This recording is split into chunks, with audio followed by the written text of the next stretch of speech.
Well, you ready to run this weekend? Ready to go, man. I'm ready to go. It's gonna be fun. It's gonna be a fun weekend. Any chance you guys kind of overlook Washington State? Not at all. We remember when they came here 2 years ago and put it on us, pretty bad. And in this conference, you can't overlook any team because everybody's good and anybody can beat anybody on any given Saturday. So, that's not even in our mind at all. We prepared really well this week and we're ready to go. JP, that you brought up that game 2 years ago, one of the plays that people will remember was what happened to Quiz with C.J. Mizell, kind of tackled him late. What do you remember about that play, and is that kind of, I don't know, giving you guys any extra juices to say, hey, they're not going to knock us around like that again? Definitely remember that, and that was definitely a statement for them, coming in here saying that, we're not just going to knock them around like that. And, it's unfortunate that, I just remember I was a sophomore, I was on the way the far other sideline, and he got knocked out of bounds and nobody really came to help him, and we remember that, and so that's something that we're going to use as motivation. They're just not going to come in here and knock us around. We got to set the tone early and hit them in the mouth first.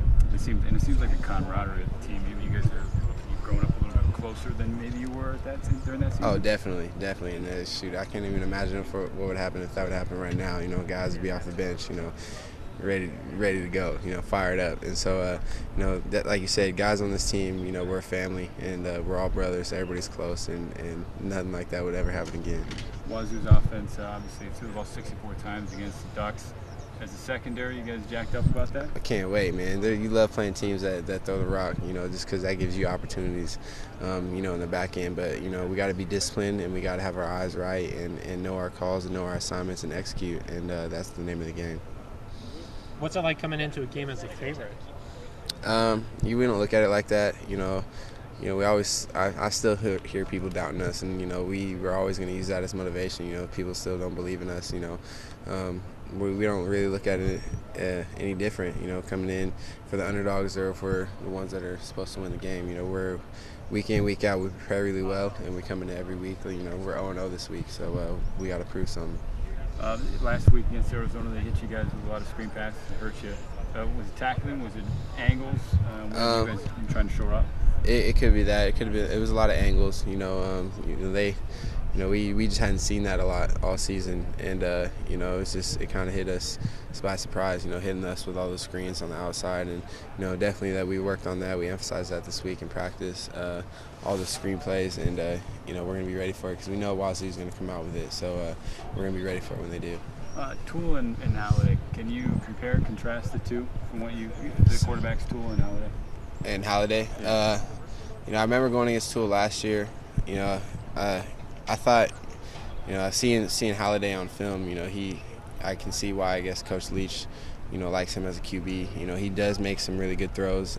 He doesn't have quite the strongest arm as Tool does, but he makes some good throws. Still mistakes that I feel like we're going to be able to capitalize on.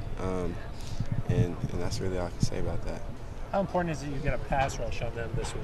It's that's where it starts. That's where plays in the secondary starts, because then you get a pass rush and it forces the QB to make a bad throw, and if we're in good coverage, it helps us make our plays. So that's where it starts, and I have confidence in our defensive line that they're going to do that.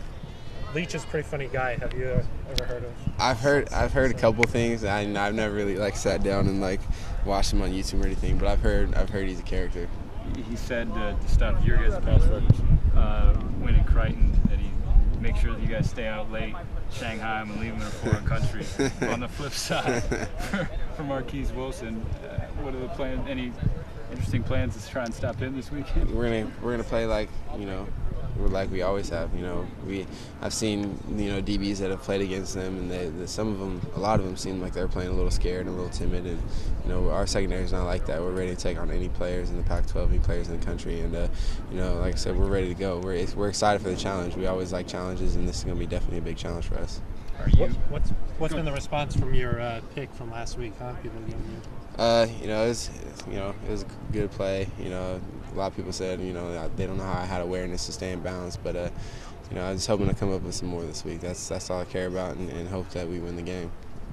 Last week, the student section sold out. The stadium's almost completely sold out. What does it mean to you to have the fan base really just rally around you guys? It's big. It's big anytime you get that type of fan base. You know, people are excited. Anywhere you go in Corvallis, somebody's telling you, you know, good luck this week. You're, you know, good game last week, and that's big. You know, it just keeps us motivated because it's a long season for us. You know, a lot of people on the outside don't see how much work we put in on the inside. So, you know, it's a long season, but it's exciting to hear, and you know, we're gonna come show up ready to play and give them a show.